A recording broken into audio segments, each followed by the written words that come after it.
My name is Alan Nelson, pastor of Perryville Second Baptist Church in Perryville, Arkansas.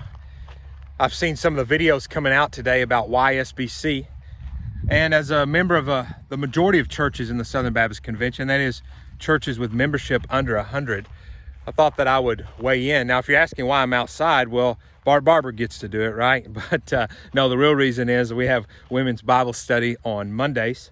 And so our church is a pretty small building, and it would not be conducive to me doing this video in there. So here I am walking out in our field by the church.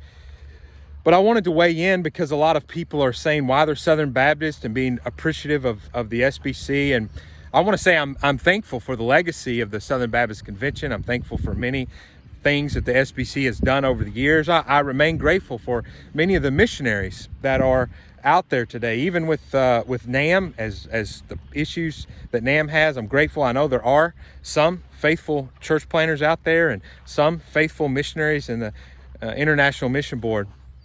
But the reality is that while all these things are good, most of these videos about the YSBC are talking about their love for the church. In the scriptures, we're not commanded to love the Southern Baptist Convention, but we are to love the church. We know that we've passed from death to life because we love the brethren. And so what I want to say as a representative of the majority of churches in the Southern Baptist Convention, this is a problem and it's got to stop. That is, the SBC platform and leadership and the elite in the SBC asking for churches like mine to continue to fund the endeavors that are not only contrary to our beliefs as conservative Baptists, but contrary to the very scriptures and antagonistic to the glory and honor and desires and will of Christ our King. And so as we think about why SBC, really the idea is people want to say that we have to have this partnership of churches in order to better fulfill the Great Commission. That is, we're better together than we are apart. That's just not in the scriptures. That is, that we need to have this fund and partner together in order to fulfill the Great Commission. God is going to fulfill the Great Commission through faithful local churches. And so on paper, I'm in agreement with the Southern Baptist Convention. I love the idea of partnering together, but what I'm trying to communicate is this is not necessary. Further than that, let me say this. This is a terrible idea when you're partnering together with churches that compromise on your conservative, biblical, Christ-honoring positions. The leadership of the Southern Baptist Convention, the platform, is asking churches like mine to continue to fund something that the SBC is not guilty of. Barber has admitted the Southern Baptist Convention is not guilty of covering up abuse. Why should churches like mine send mission money to an organization that wants to tie this all up in knots and honestly not honor or help sexual abuse victims? This is terrible. Further, when we are giving to the North American Mission Board, while there are faithful church planters, but in that organization, when we give to that, we are continuing to fund a machine that does not care about faithfulness and integrity and commitment to what Christ would have us to be committed to in the honoring of Christ.